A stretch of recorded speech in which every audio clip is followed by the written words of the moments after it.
Hello students and welcome again to Legacy IAS Academy. In this lecture, we will be discussing about what is going on in the Rakhine state is what we will discuss, and why India is going to be watching the development in Myanmar's Rakhine state. So of course, Myanmar is a neighbor country of India, but not just that, we will see that there is involvement of other countries as well in Myanmar. So a lot of India's neighbors are involved over here, as a result of which it becomes even more important for India to look at what developments are happening in Myanmar's Rakhine state. So why is that the case? What developments are happening as of now? So what has happened is Bangladesh's Jamaat-e-Islami. Jamaat means a group of people, so Islamic group of people is what its translation means. So Bangladesh's Jamaat-e-Islami, they have proposed a separate Rakhine state. So what has been proposed here? Creation of separate, and that separate state would be independent state, and it will be for the Rohingyas. So it will be a separate independent Rohingya state. Now this is being proposed by the Bangladeshi Jamaat-e-Islami, to whom they have proposed this to the Chinese Communist Party representatives.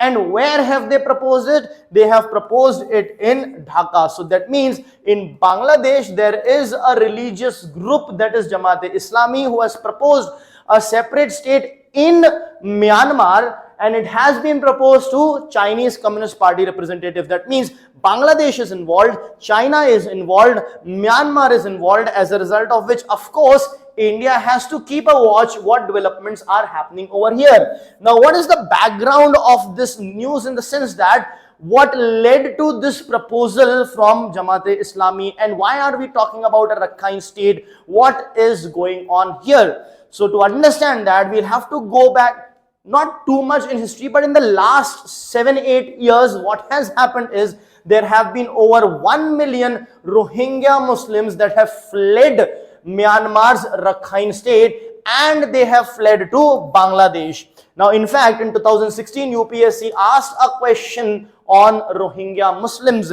In fact, this was ongoing anyhow, but it has further increased from 2017.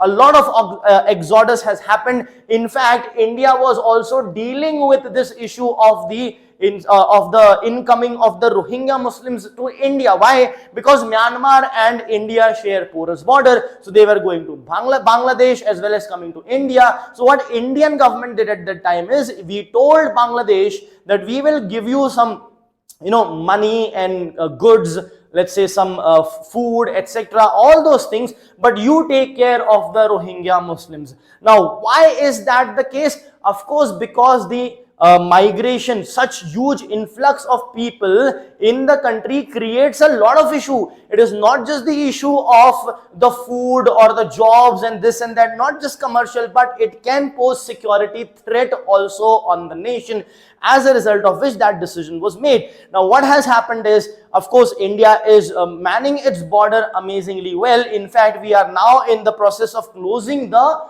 border with Myanmar as well. We are creating a fence over there.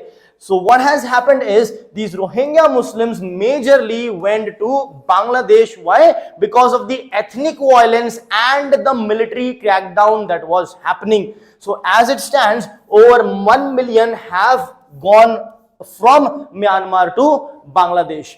Now, moving ahead, what is the reason for their exodus? So of course they were facing ethnic violence. Another reason is the rise of the Arakan army. So Arakan army is basically an ethnic armed organization known as EAO. It's a short form for ethnic armed organization. Now this Arakan army is seeking basically autonomy for the Rakhine ethnic group.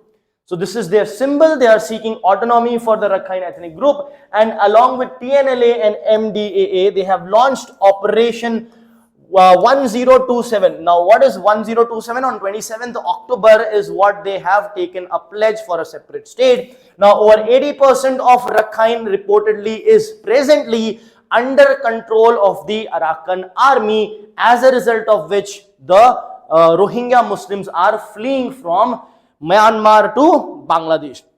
Now, what is India's strategic state in the Rakhine state? Of course, with Myanmar, we have a very big project, that is the Kaladan multi-modal project. So if you see, we have the Kaladan multi-modal transit transport project, which is very key with respect to northeast connectivity.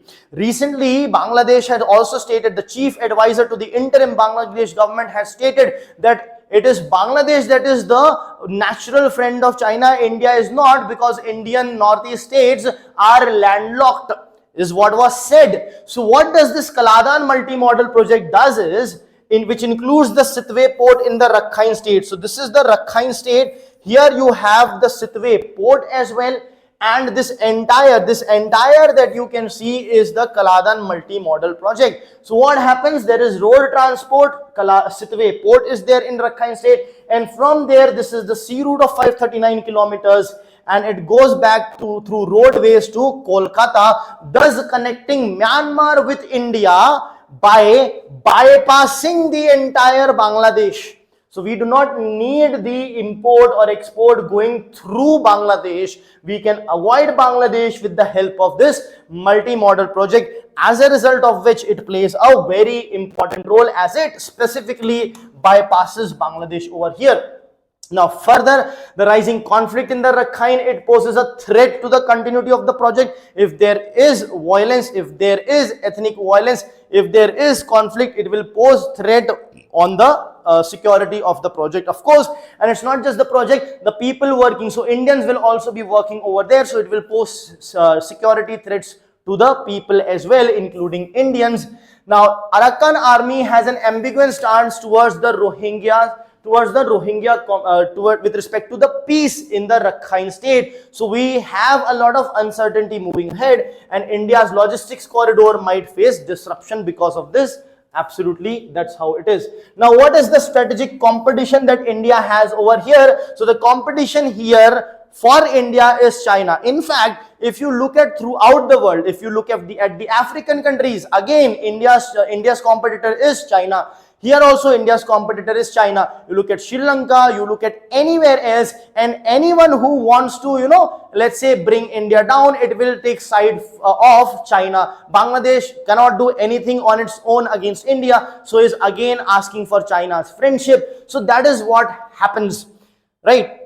Now here as well, China is the competitor over here. Why? Because Myanmar is a bordering state. Now, if China has huge investment, infrastructure projects, involvement, then what will happen? Chinese will be present near Indian borders. Now, in the garb of monitoring the borders or monitoring the infrastructure projects, the Chinese will also put their military in Myanmar. That's what they do. So what will happen? We will have a situation wherein near Indian border, we will have the Chinese army.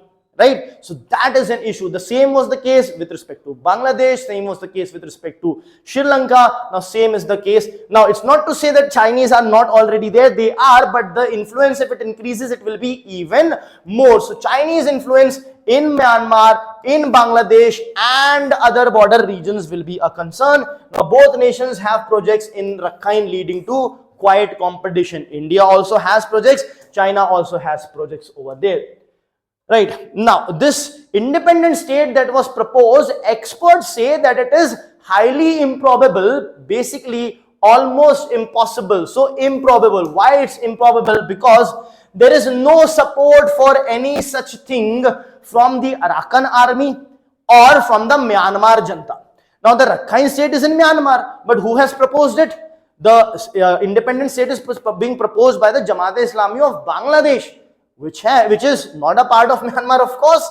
The people or the military or the Janta, that is the government's military over here, or the Arakan army, they are not supporting, they have not come in any support whatsoever for this.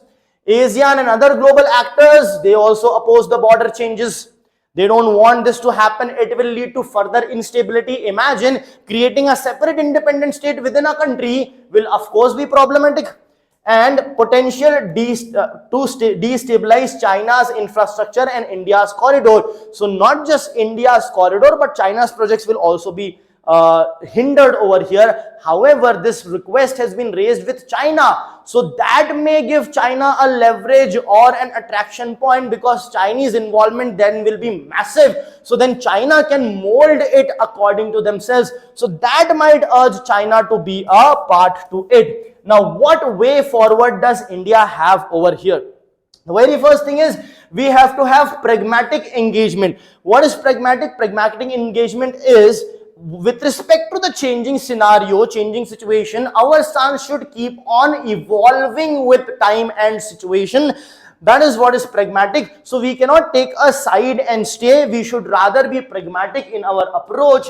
We have to also monitor the Rohingya inflows, because we cannot allow that to happen in India, not just because of economy or commercial or job etc. reason, or it is also because of the social issues, the changes in the demography, and the threat to the safety, security, and sovereignty of India. And we have to focus on the security of the Northeast specifically. Of course, it's the entire nation, because once they enter, they can go anywhere in India, but they are concentrated in the northeastern states, and that's where they are infiltrating from. So that is where our focus should be with respect to this particular issue.